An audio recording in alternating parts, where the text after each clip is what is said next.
Hello, good morning and welcome back to the Fish Locker out on the shore. Today we are exploring some of the amazing coastline along the Roseland Peninsula in Cornwall.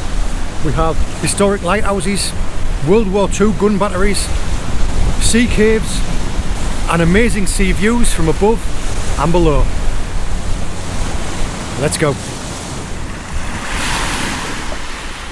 Good morning. During lockdown and shortly after, I've begun creating a playlist, very simply called Coastal Exploring, where viewers could join me as I explored areas of coastline around Cornwall and around the rest of the UK. Today I'm exploring an area of coast. It's a 9-kilometre walk, or 5 miles if you're old school, around the Roseland Peninsula down in Cornwall. It's a 6:30 in the morning, the sun is just coming up. Birds are all out in force. It's a bit of a blustery day, so we're not going to be out at sea, but I thought I'm going to enjoy it anyway. What I'm going to do is I'm going to link in a map so you can follow this rough walk if you want to do it yourself. And there's a couple of websites around here actually that have got some wonderful trails on.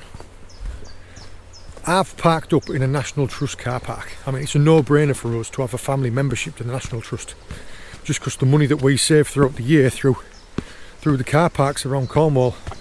Of course, most of the best sites and most of the best fishing marks actually have got a National Trust car park attached to them.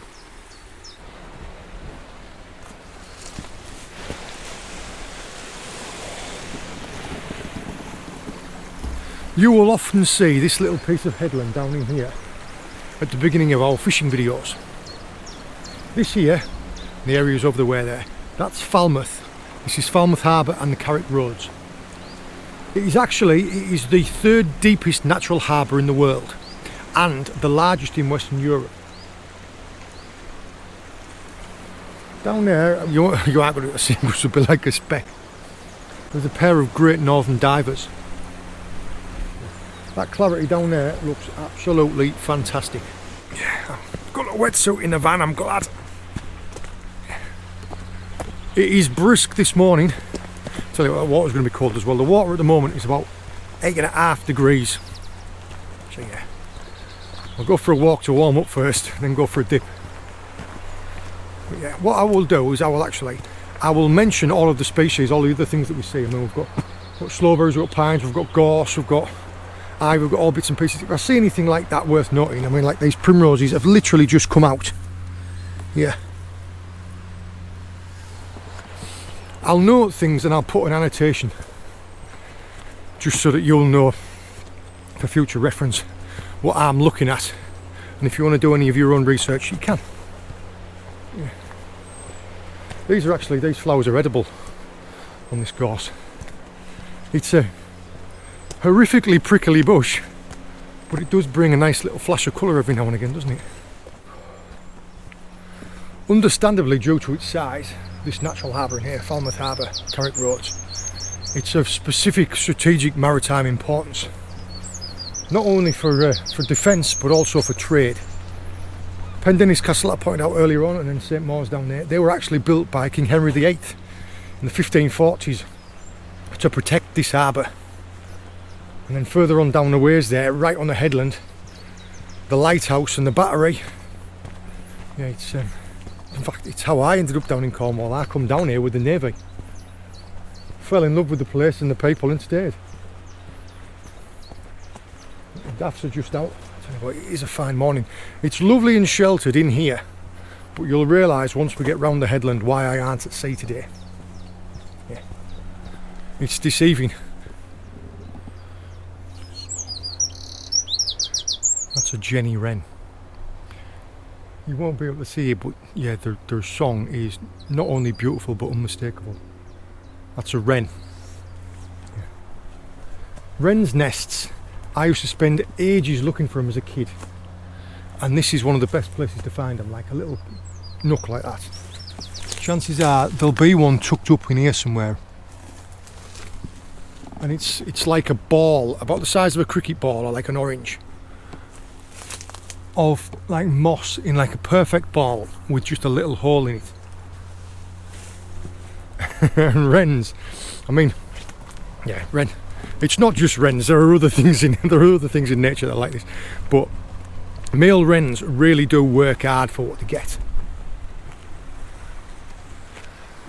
They'll have a little territory that they maintain, and they build 3 or 4 different nests in it.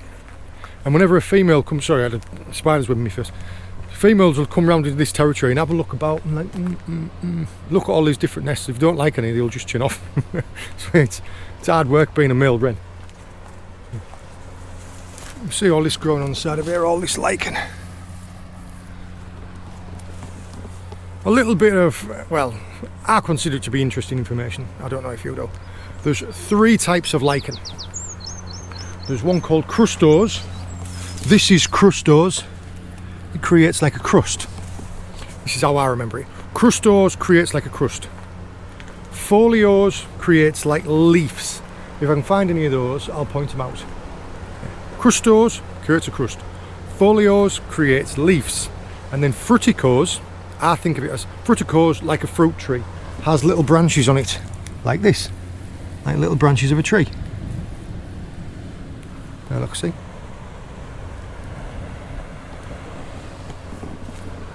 Three types of lichen: crustose, foliose, fruticose. Right. Try and get this in here. Yeah, there we go.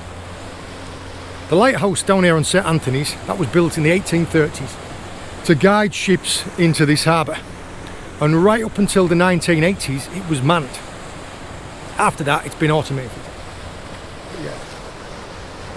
This is one for the older kids, any of the kids from like the 1980s.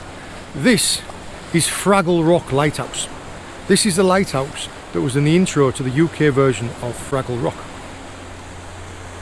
And the one down the ways there, it's called Shag Rock.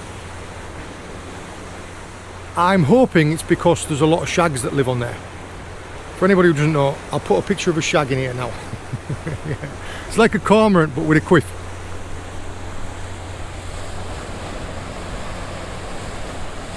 I tell you what, it's going to be bonny when we get up the top because the sun's just come up. Let's get round the front. We will likely see a lot more of these as we go around. I'll point them out now and then I'll show them as we get round the cliff. But these, and those and those and those are called Alexanders. And it's up for debate whether they were brought over by the Romans.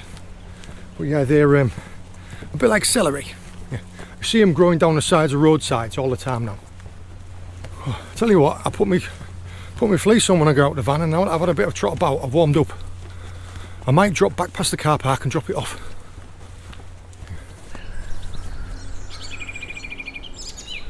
I can hear about 5 different types of birds. And in fact what I'm going to do is I'm going to run my coat back to the van, head down to the battery and then go to the bird hide and see what else we can see. We have a really noisy song thrush right in the top of there, and I was just about to point these out. These here, allium. It's not wild garlic, but it's like wild garlic. This is actually invasive. If I find any of the proper wild garlic, they've got like a real big leaf. Yeah. Can't see any around there, but yeah, that's sure sign of spring when that starts coming out. When you go walking through the woods and like it smells real strong of garlic. Yeah, that's like a core memory. It's one of the reasons why I love coming out at this time of morning. I mean, just missed it. There's just been a deer down at the bottom of this track. I was about to say there is all the wildlife's out. It's almost as if that you can be out before the madness of the world wakes up and scares everything else off. There's a magpie down there.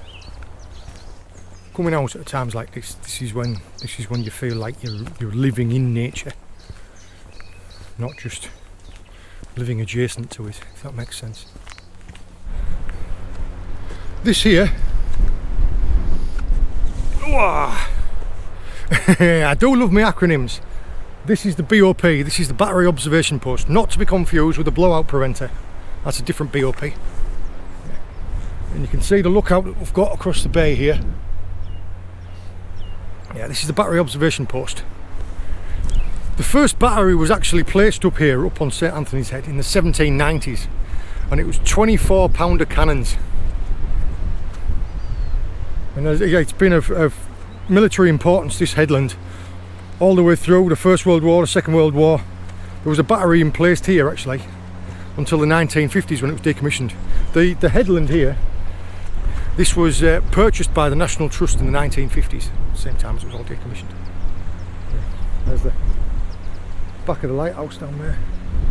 I'll have a wander up there and just have a look at the battery. In fact, the officers' quarters still stand at the back of there. There's like Lieutenant's house, the Major's house, the Captain's house.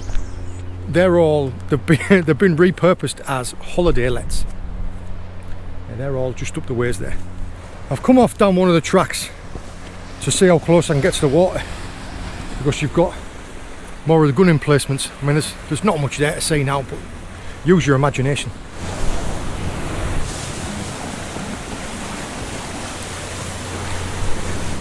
This is RAS territory around here. The sun has literally just cracked the horizon there, and there's your lighthouse. Now, until you've been at sea in bad weather, you don't quite appreciate how important they are. I'll zoom in with the other camera, but there's a red line on the side of the light, and that's so that when you're steaming in here, when you're one of these ships out there that's steaming in, you have got a safe passage where the light is. Yeah, a big old sea cave up there as well. There are sea caves all the way along this piece of coastline. If I can drop down into some of them, we'll do a little bit of like shoreline searching, a little bit of beach combing in them, because there'll be nobody that gets into these ones up here. If twitching is your thing, if you're an ornithologist, this will appeal to you. Yeah. I wasn't going to mention it, but that's kind of giving the game away if you can see it. But there's a family of peregrine falcons that lives down here on this piece of coast. I'm going to have a walk down later on and see if I can't spy them. It's a little bird hide. In fact, we have some cormorants just over the ways there. I'm going to walk back and I'm going to find the coast path now. I might only know like the local name or my name for some of these. You might know them as different things, which is why I'll be putting the Latin name in. But these, eventually, that one there, and that one there, and this one, and this one, they will grow to be a foxglove, digitalis. This is one of the amazing things about nature, is quite often you'll find that of man's ailments, nature will provide some type of cure. Now, digitalis foxgloves, they're poisonous, they stop your heart, but in the right doses, it's actually used in heart medication. It's amazing how many times in nature that happens. That if there is an ailment, that nature will provide the cure for it. There's the magazine. See, that stone was laid in 1904. Yeah. This must have been where the pulley system was to be able to aim it. There's your degrees. But that's how big it is.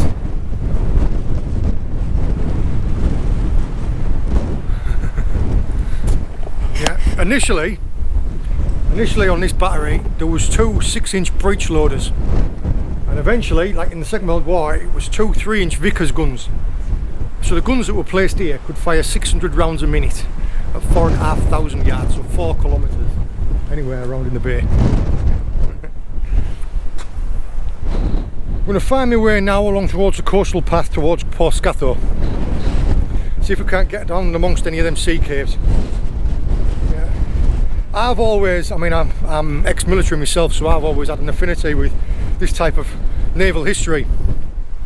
If this is the type of thing that floats your boat, no pun intended, yeah, the Cornish coast is a wonderful place to come and have a look. Oh, I tell you what, where it gets a little bit more sun, these are the Alexanders that I was talking about, and the flowers on these gorse. Yeah, you can see how up here when it gets a lot more sun that there's more going on.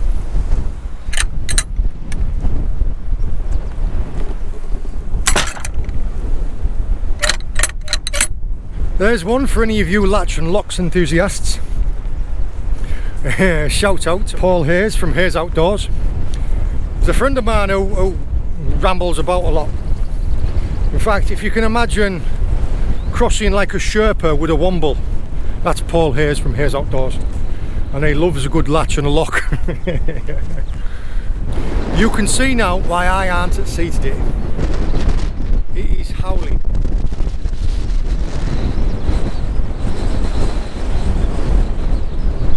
Yeah. When it comes in like that and easterly, it just makes everything horrifically uncomfortable. If you can hear the skylarks there. It just so happened to be that it's high tide. It's high tide at about 8 o'clock in the morning this morning. We've got small tides, we've got neaps. I haven't picked this for any other reason than there was not much else to do today. But it means that the tide is high right now.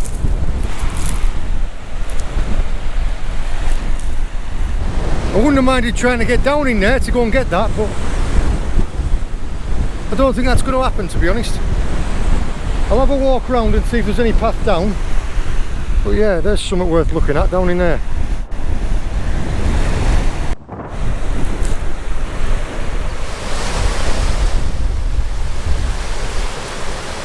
I've got some sad news. Very sad news. I'm trying to find my way down the cliff here to try and get to where like them boys were washed up. And I thought as I was up the cliff, I was like, I can smell something. And anybody who smelt it before, I could smell something dead. Like, it's hard to describe the smell. Like a bittersweet smell. I can smell something dead. Yeah, I've got some very sad news.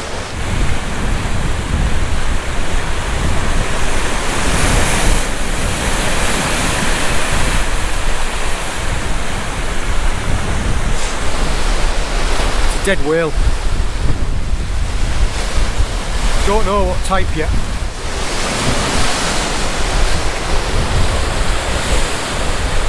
It doesn't look like there's any fishing gear wrapped around it or anything like that, so it could just be that it's died in all this bad weather that we've had. That's a blow, that.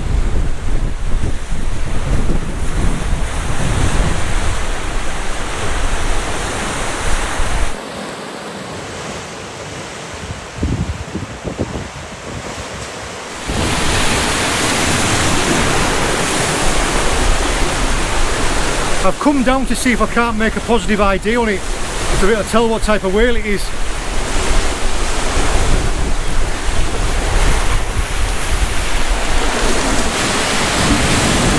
I've managed to uncover it a little bit out of the kelp. It is definitely a whale. There's its mouth, there was its eye, there's its pectoral fin, there's its dorsal fin, its tail down there.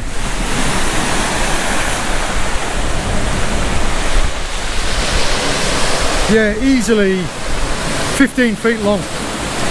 Now, possibly like a pilot whale or like a large Risso's dolphin, I honestly don't know. I don't know, but yeah, I'm gonna get out of here.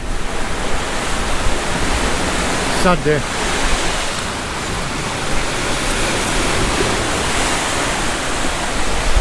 Yeah. I'm not going to say that was easy. That wasn't easy. But I dare say that nobody else has climbed down there before.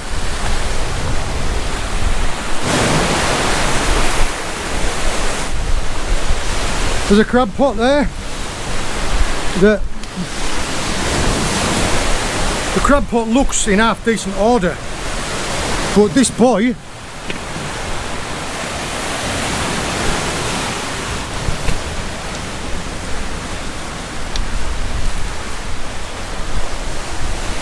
that boy to me looks like it's come from the Bay of Biscay. That looks like it's come from somewhere Spanish, which is quite possible. After doing some research, the ID and registration numbers are from here, around 400 miles away. These buoys are from the French fishing vessel Morgan, registered in Brest. This is from the fishing vessel Excel, down in Dartmouth. Yeah, they've probably been collecting there for years. I'll take what I can with me back up the cliff, and I might stash it, finish my walk and come back and get it. I'm sorry about the noise underneath here.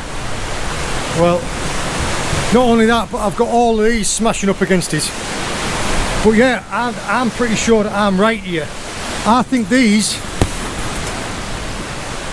they've come off a Spanish long line. The reason why I'm thinking that is because this is a long line clip. I mean, it's smashed up. It's supposed to be, I'll put a picture in here what it's supposed to be like. But yeah, that there, that and the other one are Spanish. They've probably come all the way from the Bay of Biscay on like a southwesterly. Start untangling some of this, see if I can't pull any decent rope out of it. Sling them on my back and we'll carry them to the top. Right, let's see about getting back up that cliff. Yeah. I might need to put the camera down for that.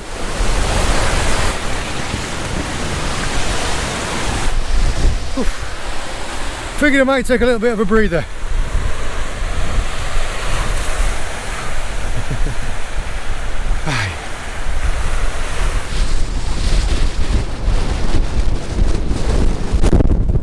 Right, let's get all these tied off to a fence post. Tie all these off to a fence post and keep going. We had best get a trot on because we're about an hour behind schedule.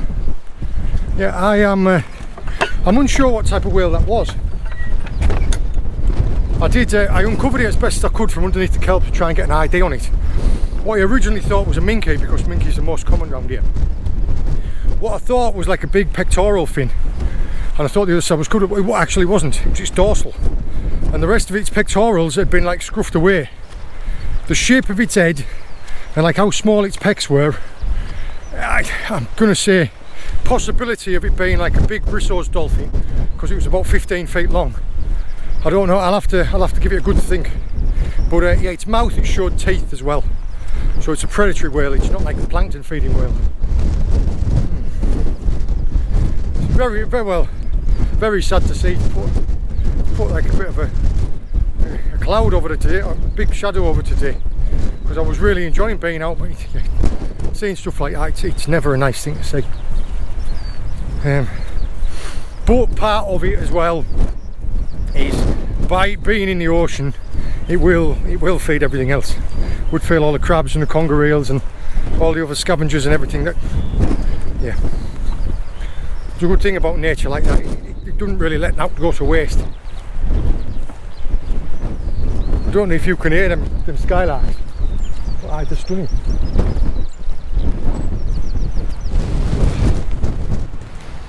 I'll just take 2 seconds on it. I do like this, one of the old Cornish hedges with the steps in it. Yeah. If you find anything on the shore, there's different type of rules and laws. Like, unless it's got proper ID markers on it, so like someone's phone number, someone's address, or if it looks like it's a scientific, like a tag or like a radio beacon or anything like that. The law's pretty grey. Marine salvage. If there's nobody around and it doesn't look like it belongs to anybody, like it hasn't got no name on it, you're keen to take it. So like that crab pot down there was no buoys actually attached to the crab pot. I'll call around, I've taken some photos of it, and I'll call around some of the local lads and see if it's any of theirs, because everybody makes them in their own certain way. But things like that, well, like I've been thinking about it, things like that, like I know people at the Cornwall Wildlife Trust, so I've called them and told them about it. But also there's a marine strandings hotline. I'll put that information in the description of the video, so if you're ever out walking on the beach and you find like a dolphin or a porpoise or a whale or like a big shark or out like that, you're supposed to report it to the marine strandings. And the reason why they do that is they'll come down and they won't necessarily take it away unless they suspect that there's been some type of pollutant, or unless it's something really rare where they don't get a chance to so many necropsies on them. But if there's loads of them get reported around the same area, they know there's a problem in that area. Whereas if nobody reports any of them, he just thinks, oh, I'm the only one. Yeah. Bad things can be happening and nobody knows about it if you don't report it.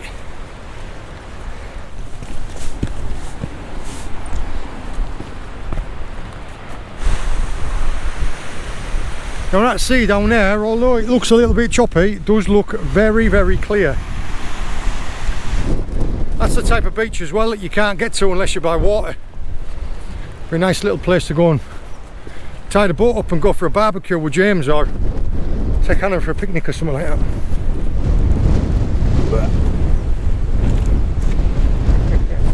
I'll have to be careful doing that. There's an old school one.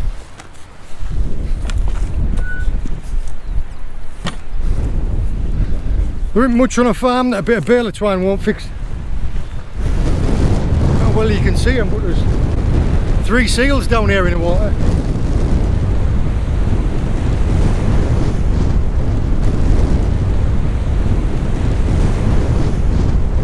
I do like to think that if I was ever going to be reincarnated, I'd be reincarnated as a seal. They are, they are a bit of a menace. But then again, so am I. I think it'd be quite fitting if I could come back as a seal. Come round and pester out local fishermen round here.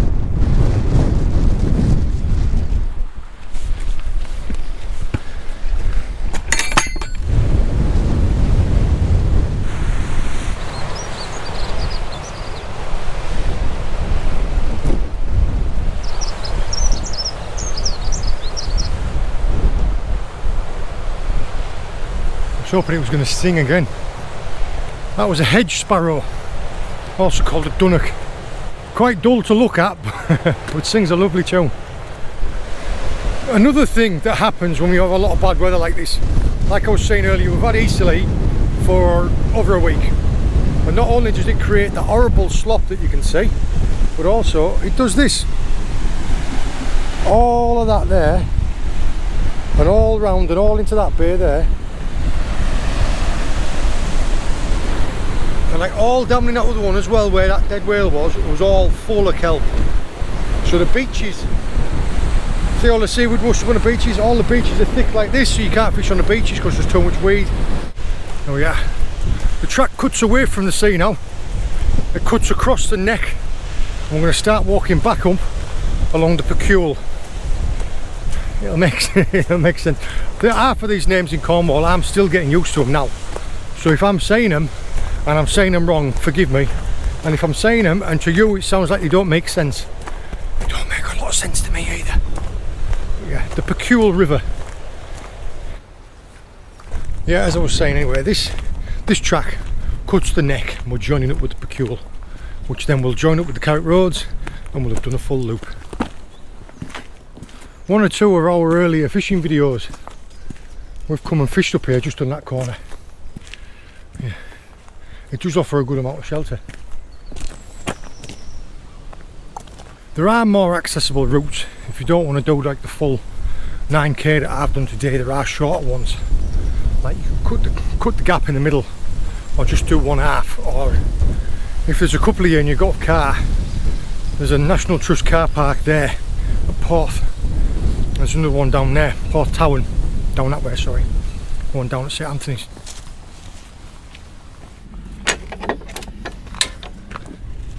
Beautiful.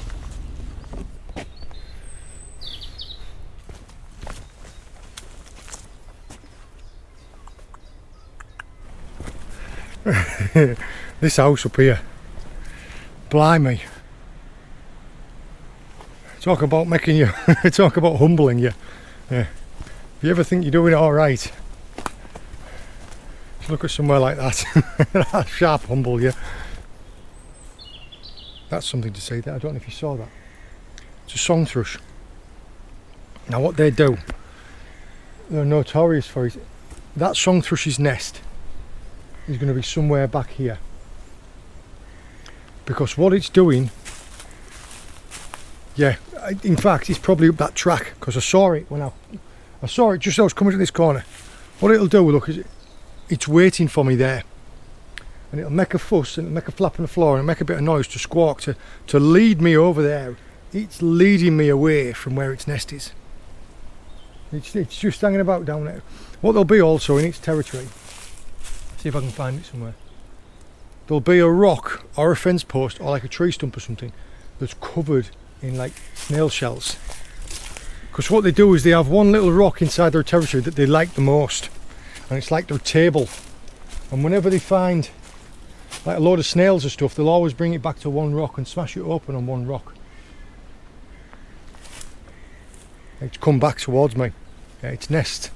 I'm not going to bother it. Its nest's going to be somewhere up here. Lapwings do something very similar. Lapwings nest out in an open field, and they pretend they've got a broken wing. They like spaz out on the floor and like flap their wing around like that and draw you away from their nest and draw you and draw you and draw you. And then when they get like 500 yards away, they fly off and fly around in a big loop and come back to their nest again. Quite clever.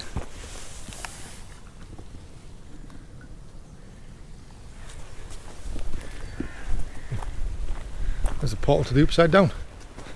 A lovely little house.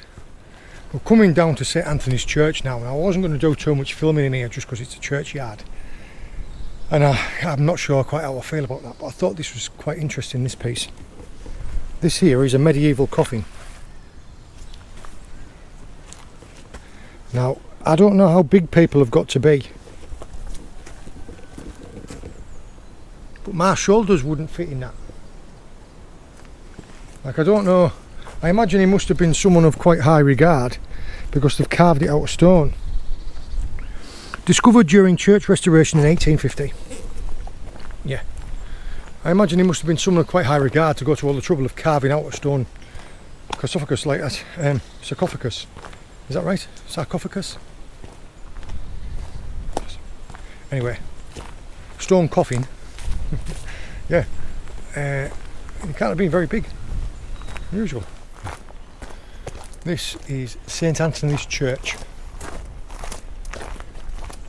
There has been a church here since 1150. That's 1150. Yeah.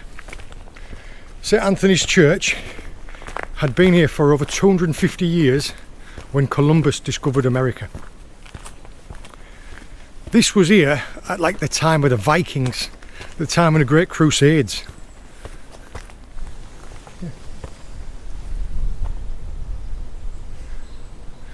Yeah, for anyone curious, collection of beehives is called an apiary. I'm not going to get so close because they don't need me to. Yeah. Self-preservation and all that. People, it's been brought up loads of times, the value of bees on the planet. Like, humans think they're pretty important. They're not. Humans could disappear off the face of the earth and the earth would, without want of a better word, be better off for it. If bees disappeared, literally that would be the end of the world as we know it.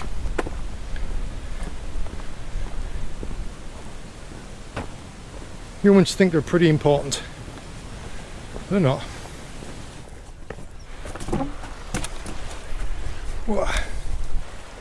Almost there. Oh yeah. It's times like now when I wish I'd brought my drone with me. Yeah, that's looking good. And a nice breeze to cool me down. I have made it back to where I started. That little snicket of steps there leads me back towards the van. There's your lighthouse down there. All in all, I've done about 10 kilometres. It's like a 9.2 kilometre trek, and with all the messing about I've been doing up and down the cliffs, because I do mess about quite a bit, yeah. About 10 kilometres, it'll be more like 11 when I've run back and got those fenders. Right, the water there looks absolutely beautiful. We're about 2 hours before low tide, so I've got time to run back and get those boys, go to the van, get me wet suit, come back down here, get changed, and we'll go and get wet.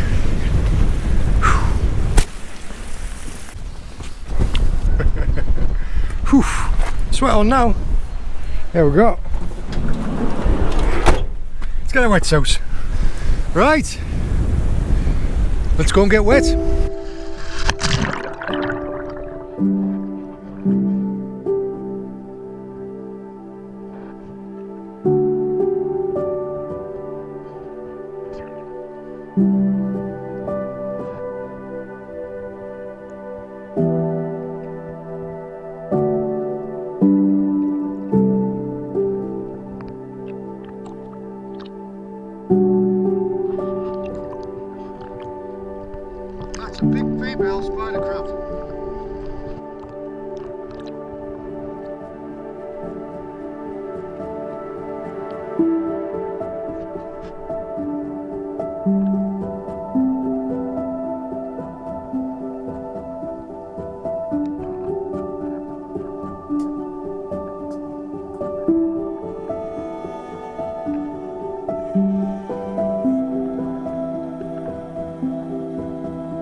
I found this one so quick. I mean, she's a good one. She's well over minimum. I found this lobster so quick that I've been able to get straight back out again. And what I'm going to do is I'm going to use some of my elastic bands. I always carry spare elastic bands. I mean, there's one here, look, on the bottom of my tripod, because they're really useful to have. I'm going to stick a pair of bands on here so she can go back in my bag, so that when I'm swimming around it, if I find something else, she's not going to smash it to pieces. But yeah, that was amazing. If only it always happened like that. Amazing.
I've got cramp in both my legs. I am freezing cold, but I got him.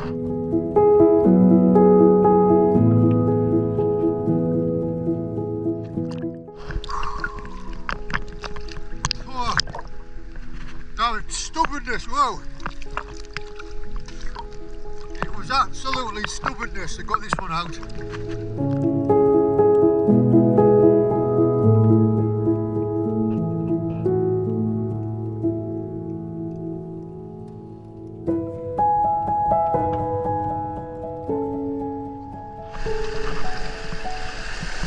It's a weird feeling when you're so cold you can't feel your own lips.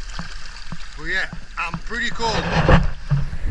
I have been out of the water a few minutes and I'm starting to warm up. I almost feel like a human being again.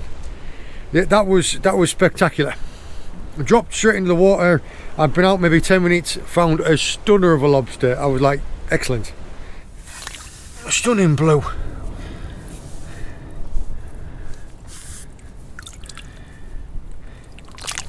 Come back and put her in a rock pool and just thought to myself, alright, well, I'll go out and have a look. Sorry, I'm trying to talk with numb lips. Walking on numb feet and falling over and talking with numb lips. I thought I'll go for a dive and see what else I can find. Found some wrasse, found some spider crabs, found a really big lobster. Found a stunner of a lobster in this hole, and I was just too stubborn to let it get away. I was like, I'm having this.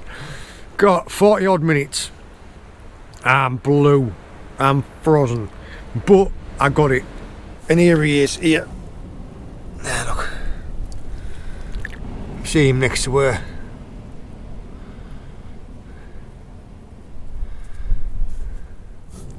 This one's a female,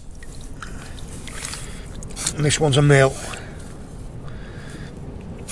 This one here is actually, he's lost one of his antennas at one point, and it's got like a little curly whirly growing back. But he's also lost his cutter claw at some point. That's why they're different sizes. I messed about for so long getting that big lobster out there that the tide turned and the clarity dropped.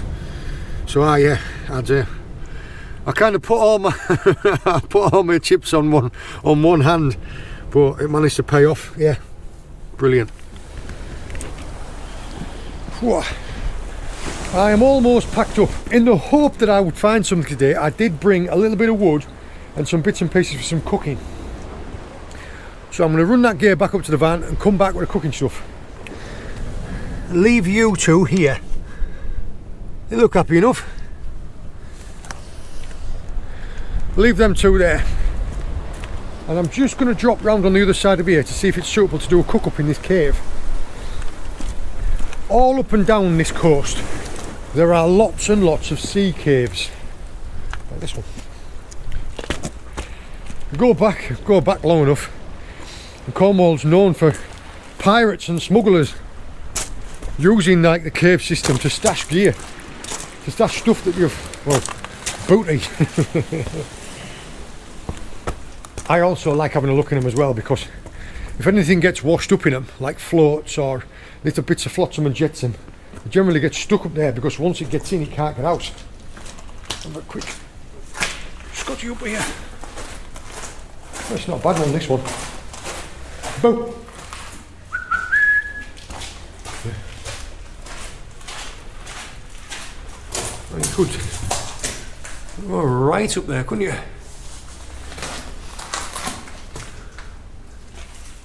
That's quite a deep one, that. What we'll do, I'll maybe bring James down here exploring one day. Oh, that's incredible, that. This constantly amazes me, and it is the tenacity of the wildlife. There's some ferns growing from the roof of this cave. That is amazing. That is absolutely amazing. Let's get to the van, get the wood and the cooking stuff, and get one of them lobsters on the go. I think what I'm going to do is, I aren't going to eat both of them right now. I aren't that much of a pig. I will take one of them home so Hannah and James can enjoy one as well. But yeah, I think I've definitely earned one. Ooh. Take this fella back home.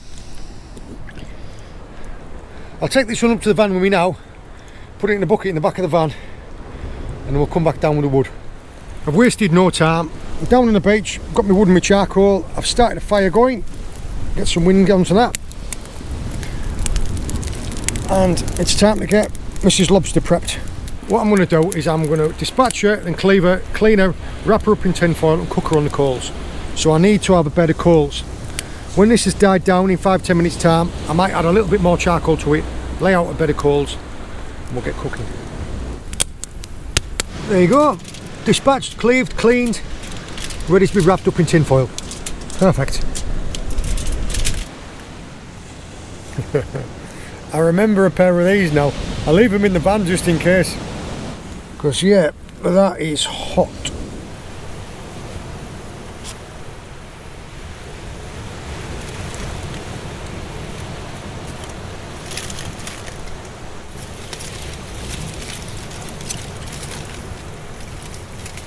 Oh, really?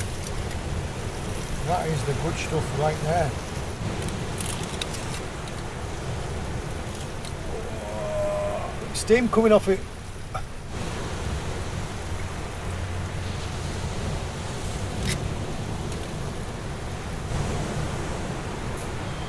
It is absolutely piping. That one there is just cooked to absolute perfection. Amazing. Oh, pushed myself hard when I was in the water today.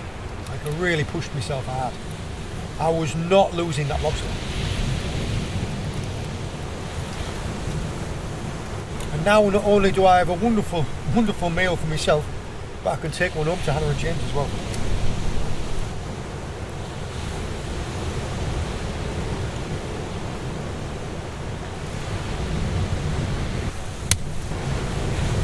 There you go.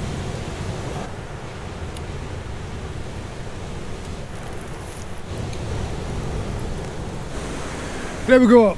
I am going to take all these shells down and bury them in the sand down there near the rocks, so the crabs and blennies and gobies and things can have a feed. I'm going to let this fire die down to now, and then we're going to pack up and we're going to go. I consider that to be the perfect way to end what was a very interesting day. Yeah. Started off really well, got thrown a bit of a curveball halfway through. That wasn't the best of things to find on the beach, was it? Well, but we finished strong. I hope you enjoyed joining me. I hope you found it interesting. All the very best. See you later. If you enjoyed this video, make sure to check out the Fish Locker YouTube channel, where we have hundreds of videos from our adventures just like this one.